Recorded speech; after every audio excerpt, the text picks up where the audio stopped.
Paano ko ba inumpisan yung aking araw? Siyempre, pagkadilat ko, mangunguha muna ako ng muta, magpapasalamat ako kay Lord. Siyempre, di ba, hindi nga ako nagsisimba, kaya sa bahay na lang ako nagta-thank you, kasi nga nagising pa ako. So, ayan, maghahanap ako ng makain ko dito sa sira naming ref, kasi dito namin nilalagay yung aming mga pagkain. So, ayan, kung may magustuhan ako dyan. So, pag wala, kakain na lang ako ng mga bahaw-bahaw.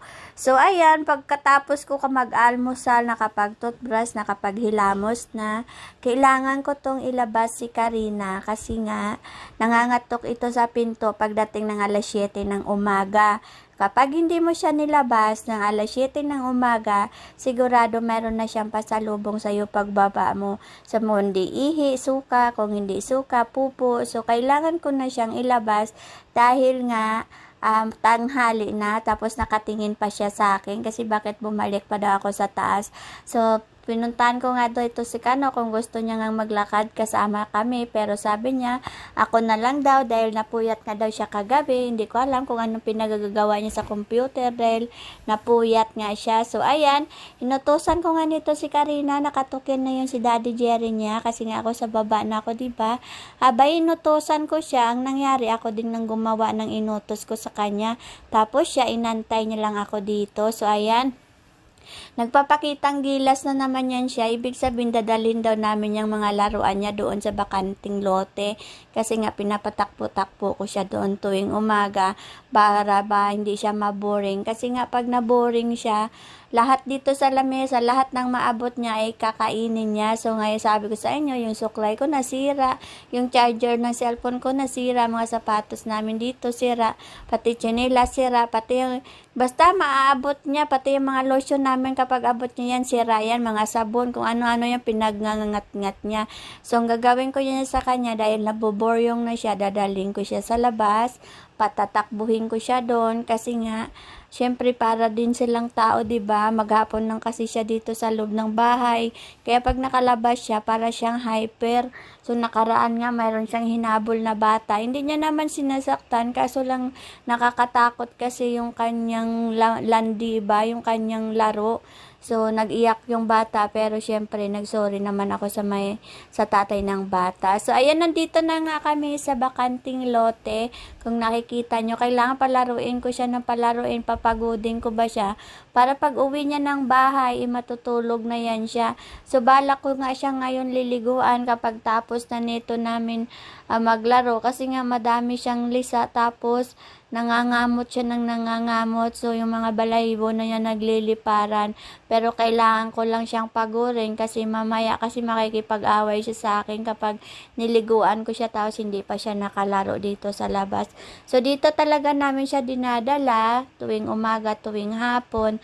Kasi parang ito na yung spot niya dito. Kasi nga, kahit dito makatakbo-takbo siya, wala pa ditong mga tao, wala pang bahay dito banda. At saka may mga damo-damo dito. Kaya minsan, kumakain siya ng damo. Hindi ko alam, pagkatapos niya kumain ng damo, nagsusuka siya. So, hindi ko alam, baka may bulati siya. So, ayan nga, iniipon ko na nga yung laruan niya dahil nga sabi ko, uwi na kami dahil pauwi na nito yung anak kong babae. Tapos, hindi pa ako nakaluto ng almusal namin. So, hindi pa din talaga ako nakaalmusal. Inuna ko nga lang to kasi nga baka magkalat siya sa bahay, 'di ba? Malangsa kasi kapag nagsuka siya. Tsaka syempre, ako lang din naman ng tagaligpit, tagalinis. So ayan, kala mo siya yung may-ari ng bakanting lote, nandoon siya. So tinawag ko na nga siya dahil nga aalis na kami. Sabi ko, uuwi na tayo dahil magluluto pa. So tapos nga nililigpit ko na nga yung kanyang mga laruan, pero parang ayaw niya pa. So inaagaw niya pa nga sa akin. So, parang gusto niya pa siguro maglaro. Kaya, hinayaan ko muna siya ng mga ilang minuto. Kaya, sabi ko nga sa inyo, para talaga tong tao si Karina siya. Tapos, alam nyo ba na hindi kasi ayaw ni Kano noong una ito sa kanya. Kasi nga walang space kami sa bahay. Kaso lang naawa naman ako sa kanya dahil parang inabandon na siya. Kaya nga, inampo na lang namin siya. Kaya Karina nga yung pangalan niya dahil pumasok lang ito sa bahay ni nanay, doon tumabi sa kuya ko. Tapos bagyong karding noon. Tapos siyempre madami kasi kaming alaga sa bahay. Tapos baka hindi siya maalagaan. Kaya, ayun, dinala siya dito ng mga anak ko sa apartment. So, ayaw talaga ni Kano sa kanya ng una dahil nga tuta. Tapos, syempre, ang dami niya talagang nasira. Tapos, tuwing gising namin noon, ay nagkakalat siya, nagpupupo siya. Lahat ng tissue, inuubos niya yan, sira. Pati yung toilet paper sa CR, inaakyat niya. Kaya, parang nakakaano ba siya, nakaka-stress. So, mag-igat na siya 1 taon sa amin, siguro October, November, 1 year and 3 months na siya sa amin. Tapos, Uuwi na si Karina. sabi nga namin, kailangan na siguro Dala namin yung siya kanyang bilan ng mga mga laruan. laruan. So, ang dami niya nang laruan sa bahay. May 4 na siya na bula, may donut, may buto, tapos itong pads na to na lagi niyang bit. Kaya ayun, so ayan, pauwi na nga kami, tapos may 3 tuta nga siya ditong nakita. So buting na lang nakatali siya kasi nga hahabulin niya na naman to, baka mapagalitan kami ng kapitbahay.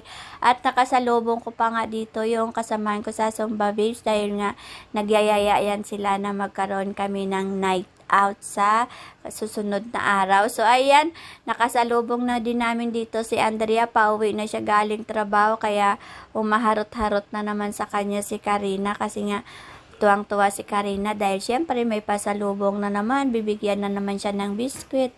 So, ayan, malapit na kami nito sa bahay at syempre parang maganda rin talaga sa umaga yung makapag-ikot-ikot ka, mabanat-banat mo yung mga buto-buto mo kasi 'di ba alam nyo na maganda din talaga daw ang mag-exercise sa umaga, yung walking is the best exercise, sabi nga. So ayan, naghaharutan nga sila bago kami mag-almusal at syempre pagkatapos na namin mag-almusal, sabi ko maglilinis ako ng bahay, maglalaba, tapos syempre kasama na doon yung pagla-live selling. Magla-live selling ako mamaya sa aking TikTok shop. So, ayan, ito yung aming almusal. Ayan, nakabili kami ng ham at masasarap na palaman dahil yan katas ng TikTok shop. At dahil nga, salamat din kay Snail White sa mga pinapadala nila sa akin ng mga product nila at natuto akong mag-affiliate dahil kay Snail White. So, yan talaga ang naka-unlock sa akin sa TikTok shop dahil isang beses bumili ako sa kanya ng lotion, tapos basta ko lang pinost na wala man lang akong kaalam-alam, tapos bigla siyang nag-viral. So, nang pag-viral niya, ayun, nagsimula na ako nagkaroon ng komisyon, tapos nagugulat na lang ako araw-araw, mayroong pumapasok sa aking account. At syempre, abangan nyo yung aking isang vlog na susunod dito dahil nga syempre, isi-share ko sa inyo kung paano ako nagkaroon ng komisyon. So, ayun nga, pagkatapos nito, lininis ko yung bahay, lilinis ko yung table, tapos, naglaba na ako, nakaligo na din ako, nalaban ko na lahat ng mga kakalat ni Karina. Ay, grabe. Ang trabaho sa bahay parang walang katapusan, nahihilo na lang ako minsan. So, mamaya nga, niready ko na nga tong lamesa dahil pag nakapahinga ako mamaya ay magla-live selling ako. So, ayan, tapos ako maglaba, nagutom ako, kaya may binili akong sesto at tinapay, kaya nagmerienda muna ako. So, hindi na nga ako nito nagsaing, kaya sabi ko sa anak ko, kung ano na lang yung nakikita niya diyang pagkain, init-initin niya na lang kasi sayang yung pagkain. Minsan, ang daming napapanis na kanin dahil walang kumakain. So, ayun lang. Bye-bye!